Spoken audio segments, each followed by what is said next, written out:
Hi, let's welcome director Ben Reed to the front, please.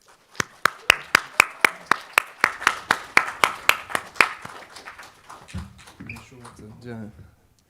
Slower now. Congratulations. Thank you very much. Thanks for on having your the film. Premiere. No, thank you. I work the same as before. I've got plenty of questions, but if you'd like to ask questions too, please do. It's via slido.com, number 512684, and they'll come through to a tablet, which is somewhere near, maybe? Sorry. I'll let you touch it. Thanks. Thank you. Okay, we've had a question already, and it's basically the same as my own anyway, which is if we could just start from the beginning. From the beginning, how did you get to know Kaye? Sorry. Yeah, no, go on. I moved in next door to her in 2011. There was kind of lots of old friends living in the house beside her, so they were kind of really close with Kaye anyway, you know, doing her shopping and that and various stuff. And then I just kind of just slotted in as part of the next door neighbour family, you know. Yeah, that was it. Yeah, I mean, I guess it's kind of hard to know how much of the relationship that we see on screen is kind of a real building of trust and how much it is that she's quite sharing. I mean, there's clearly a kind of closeness there in the kind of repetition of your name and just how kind of open she is with you. Kaye's quite an open person anyway, but I think I didn't start shooting the film until like 8 years later. So we know each other quite well, and I often do chores for her in the garden and stuff. So and the filming happened quite slowly, really. It was just one summer that it was like, well, why don't we just film stuff? And when was that? I'm kind of interested in the time. 2019, that was the main summer, and then the following summer also. So the lockdown summer of 2020 as well? Or? Oh, wait, no. I think it was 2018. Okay. Oh, my God. It's a bit of a blur, to be honest. Because it's been quite a long process in some ways. Yeah. And we've got a really good question here from Luke, which is, have you ever met Lorenzo? I'm like dying to know what this guy looks like, his dream I know, man. I don't, I knew him from being around, but I wasn't someone who said hello to him, etc. But I do know him in some ways, yeah. He's saying no more than that. And I'm really interested in your kind of approach to filming, Kaye, because the kind of stylistic approach that you've taken to filming, because there's quite a distance, there's a closeness clearly in your relationship and in the kind of openness. And a real closeness into, kind of the things that she's revealing to us. But physically, there's quite a distance. There's always a big kind of space around her. And I really love that because it feels like, it felt to me that was about us seeing her space and her house, and that being kind of as much of a character as she is. And we can see, her house is like spectacular. I think I guess it's not really a psychological thing. It was the fact that if I was going to have scenes that are long and cut scenes of dialogue, I don't want to play it all in a close-up because it's going to be, there's so much variety in the house anyway. And I think in filmmaking, I'm more interested in images than in the language of cinema. So I think it came from a more photographic approach, really.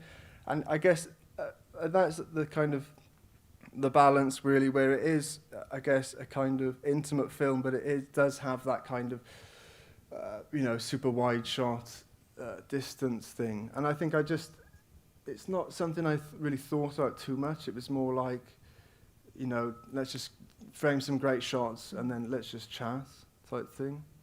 Some of them are closer where the rooms are physically smaller, but it was all just, all shot on the same lens, basically. We've got another question here, sorry. Were there any issues or concerns over Kaye being a vulnerable person?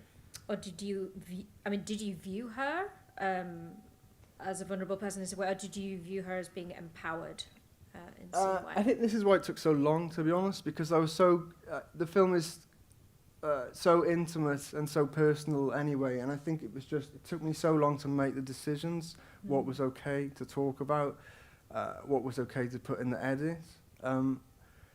And so there were definitely concerns, really. I don't see Kaye as a vulnerable person, as an individual, but I can definitely, because of her lifestyle, there are difficulties with living, certainly. So there were definitely a lot of challenges to navigate, and I hope that I've kind of found a right balance so that it doesn't feel kind of exploitative. But it was something that I wrestled with for a long time, getting it done. And another question here is, has she seen the film? She has seen it several times. Several times? Yeah, well, it was work in progresses that she'd seen as well. And she's a big fan of it. I don't want to say what she said because it was really so nice that it sounds like tooting my own horn type thing. But she really liked it, yeah. She really liked it. She said, it's a triumph, dear. Aww. So that was nice, yeah. And did she so how was that process? I mean, at what point did you begin to share the film with her? Did she have feedback? Were there things that she did or didn't want in it? Or was it more of a kind of... There was no feedback at all, really. I think... well, as we were shooting stuff, we watched stuff together, but it wasn't really until the assembly was quite far along, I think, because it took me a long while to figure out the structure of the film. And I think once I'd kind of found it, I didn't want to show it as a kind of skeletal piece. I wanted to show it a little bit more complete so that she could see kind of the intent of it, rather than something that was had some intent but that was, flawed and wasn't quite there yet. Does that answer the question? It does.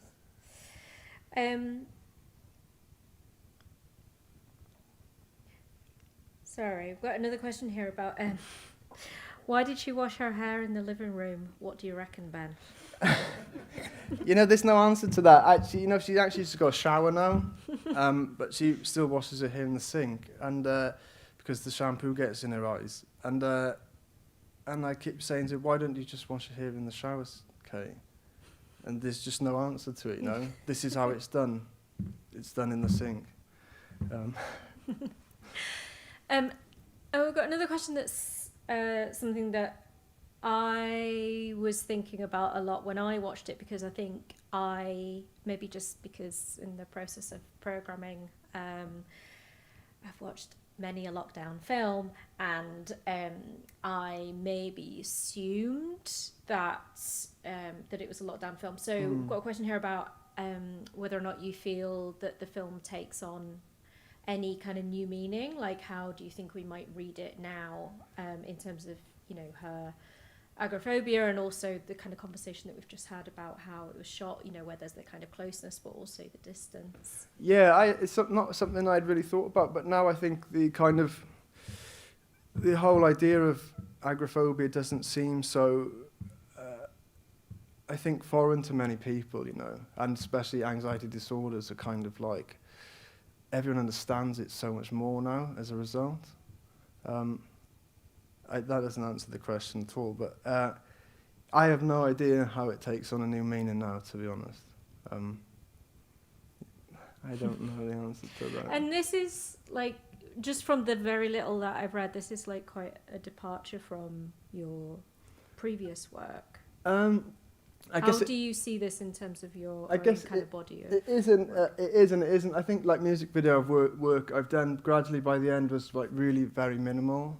and that's kind of why I stopped working, because people don't want that. And so it's not a radical departure, and I think I've kind of always been interested in, even in kind of fictional work that I've done, alternative ways of living, really, and how other people live. So it's not, I don't think it's completely different, other than it's a documentary, and the other stuff is kind of semi-fictionalized documentary stuff. And it's longer, of course. But other than that, it's not too different from a lot of work, yeah. And how much of Kaye's story did you know going into the film? Did you already know all these stories and thought, I need her to tell me them again so that we can kind of capture them because you already knew they were fascinating? Or did you just sort of know some stuff and then... There's kind of like... Sorry to interrupt. There's kind of like a rite of passage when you move in next door. You have to have the tour. You have to go next door, and you have to see all the photos, and they have to all be described. And then... and when I first met her, I had the tour, and then we watched the video that's the final piece of the film. And that was when I was just like... I was so blown away by the scene. It was so kind of powerful, and so I had so many kind of mixed emotions. You know, it's so kind of funny with its repetition, and so bizarre with its repetition, but it's also so kind of beautiful.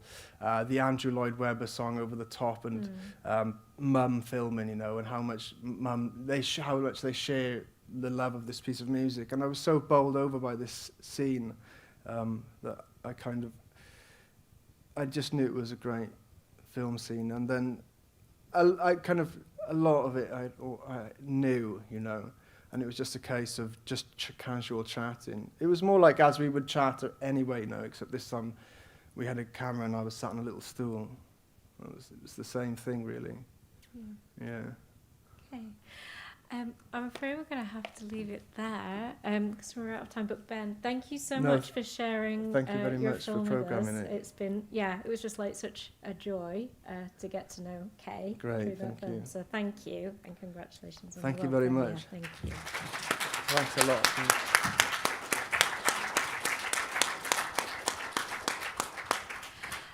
So again, thank you all so much for coming. Thank you for all your questions. We've got a UK competition screening, I think, every day this week around this time in this same room each day.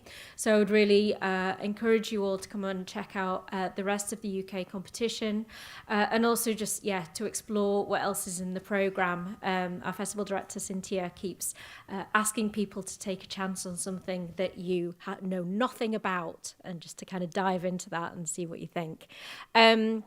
And just to say, Portrait of Kaye is up for the Audience Award. You can vote for your favourite films of the festival by going to shefdocfest.com/vote.